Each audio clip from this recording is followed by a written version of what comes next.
Greetings, folks. AnIolairGhorm here, offering some input and guidance on purchasing premium ships in World of Warships. The match in the background is a game in my Tier 8 premium German heavy cruiser, the Prinz Eugen.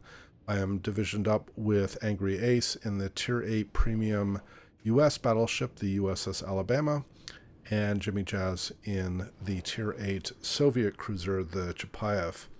I'm not going to spend much of any time on the game itself. Rather, I'm going to focus on something that I've seen posted to various forums, whether that be in Facebook or the Wargaming forums, with the question from people asking, what premium ship should I buy? Or should I buy a particular premium ship? And these are really difficult questions to answer because whether a premium ship is a good purchase for a specific individual comes down to what that individual likes, what their skill sets are, what gameplay style they like, etc. So premium ships in many ways are an investment in the game. We obviously play the game for entertainment purposes. We would expect that if we're going to spend money buying premium ships, that we would heighten that entertainment experience. And I think that's obviously the motivation for people to ask this question, because they want to have some guidance on what they can buy and feel reasonably confident that they're going to heighten, get good money, good value for their money, and get more entertainment experience out of the game. Now, premium ships do come with a number of benefits. The first and probably the most traditional and classic is that people have used premium ships to retrain their commanders as they move commanders between ships in a tech tree. So when you move a commander to a premium ship, all of that commander's skills are preserved. Whereas if you were to move that commander to a different ship in the tech tree, that commander's skills would be either ineffective entirely or would have less efficacy than they normally do. And you can spend doubloons or you can spend credits with some free XP or elite commander XP to retrain commanders as well. But sometimes people either don't have that luxury or they just prefer to retrain their commanders by moving them to premium ships and sailing the premium ships. Secondly, premium ships offer an economic boost. And as far as I know, all of them do, at least all the ones that I've dealt with, they have some sort of economic boost above the fact that, one, they have premium camos, and I'll get to that in a moment. But even above that, they have some sort of economic benefit above their tech tree counterparts. The Missouri is kind of the poster child here because the Missouri appears to have some sort of really exceptional economic boost that it gets. We've all seen the videos and replays where somebody has a really terrific game and they earn well in excess of 1 million credits, or even if they don't win the game and they kind of have a lackluster game, they're still earning sort of mid six figures. And so the Missouri may be the outlier here, even among premium ships, but it kind of exemplifies the effect that premium ships can have on earning income. Now, some premium ships also appear to offer some sort of significant experience boost. The Sims is a good example of this. I don't know that Wargaming has published anything that highlight which ships have this benefit or what the benefit is.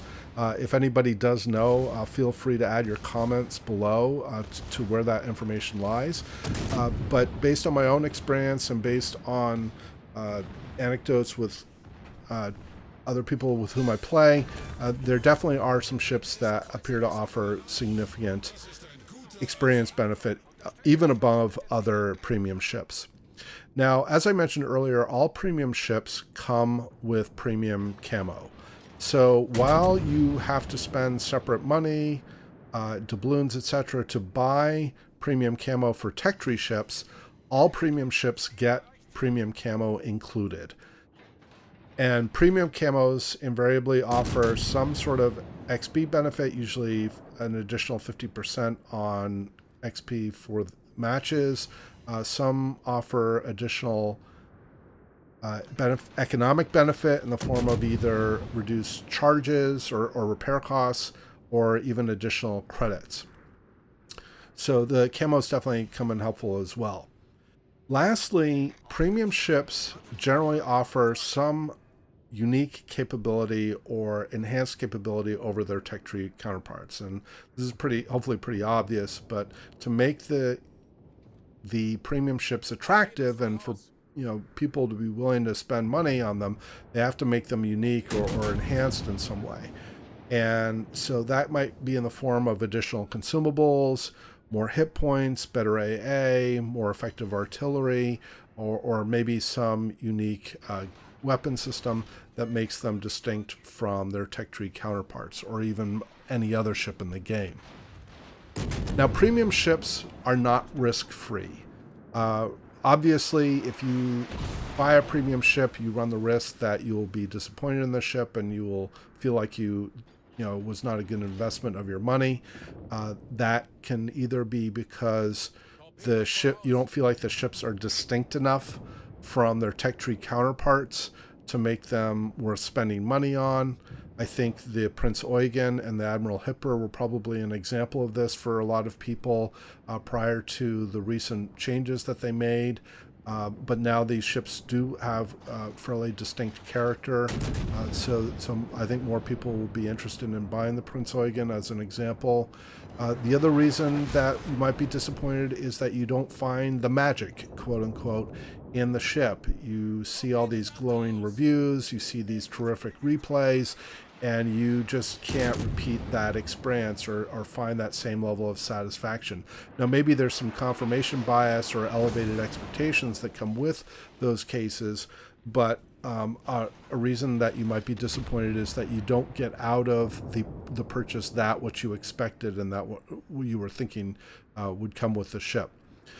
The last key risk I see with premium ships is that there is no trial period for these ships.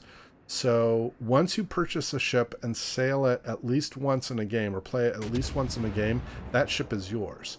Now, Wargaming does offer a policy that if you buy a premium ship but you don't play it, then you can request a refund, and I'll include a link to that process and policy in the description below in case that happens to you.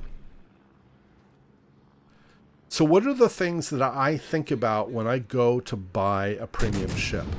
So first and foremost is that I look at ships that align well with my playstyle and my skill set. It means that I will be buying something that I expect will be easier for me to master. I will have a better understanding about how they will play up front, and therefore easier to meet my expectations of what the ship can do and what's expected of it.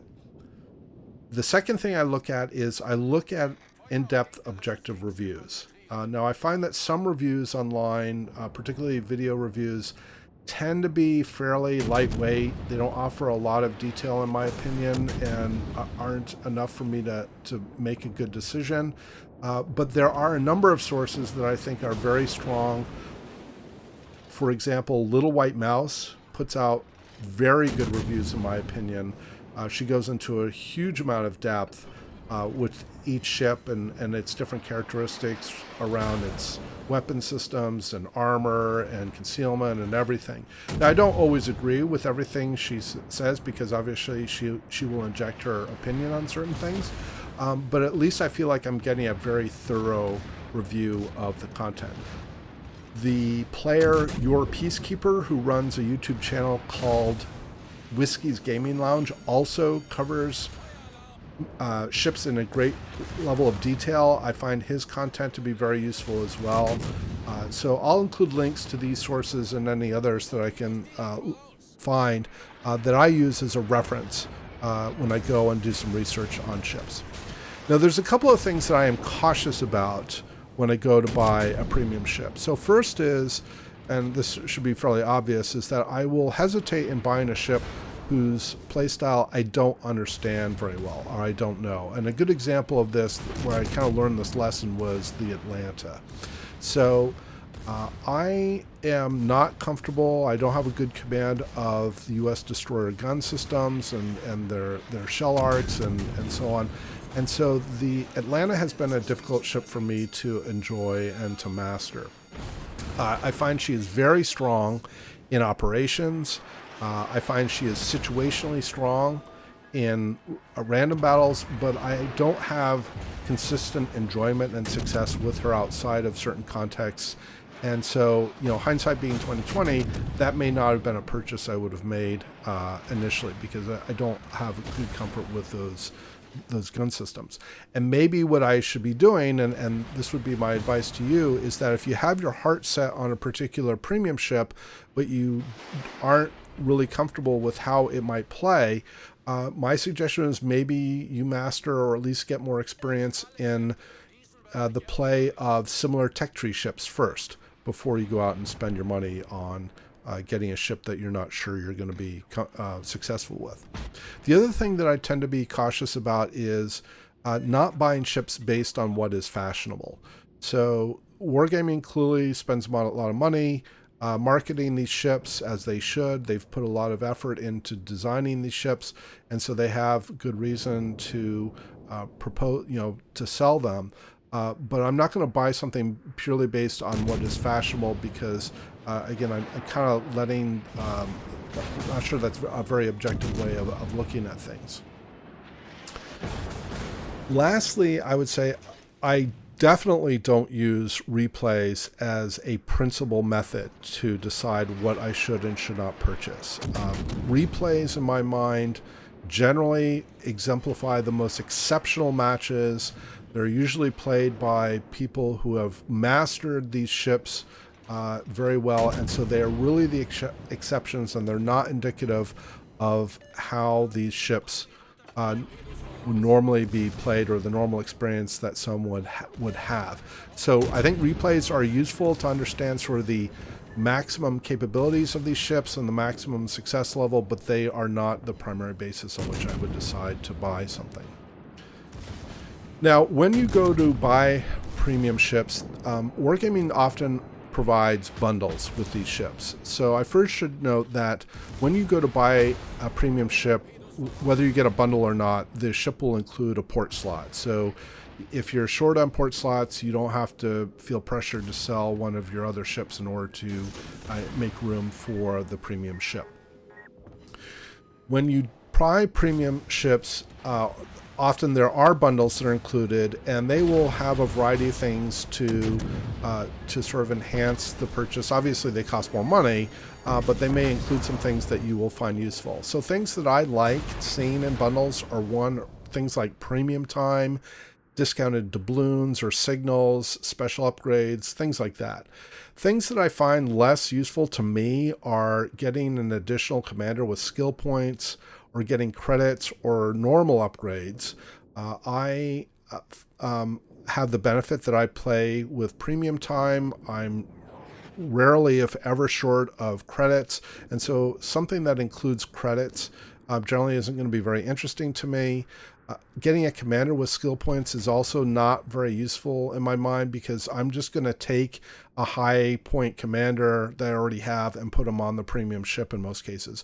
Maybe I'll use that commander that I get with some skill points to put on a different ship that I'm planning to, in the tech tree that I'm planning to get. But getting it just for the premium ship is not interesting to me. Lastly, there are some things that bundles can include that to me are kind of gimmicky, like a unique flag that kind of advertises you spent money with Wargaming. That's not particularly interesting to me, but if it is to you, great. Bottom line is it comes down to how much money you're willing to part with. That's obviously based on your own personal situation, and for you to decide what makes most sense and what is, what has the right value for you.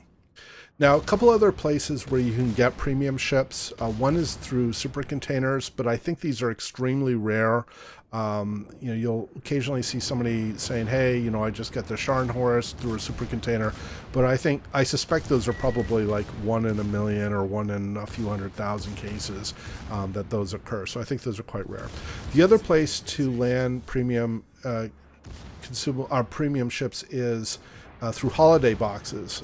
In 2016 and 2017, I generally found this was a very effective way, a very lucrative way to get premium ships, including premium ships that may not be on sale often, if ever again. That's how I got the Kamikaze back in 2017.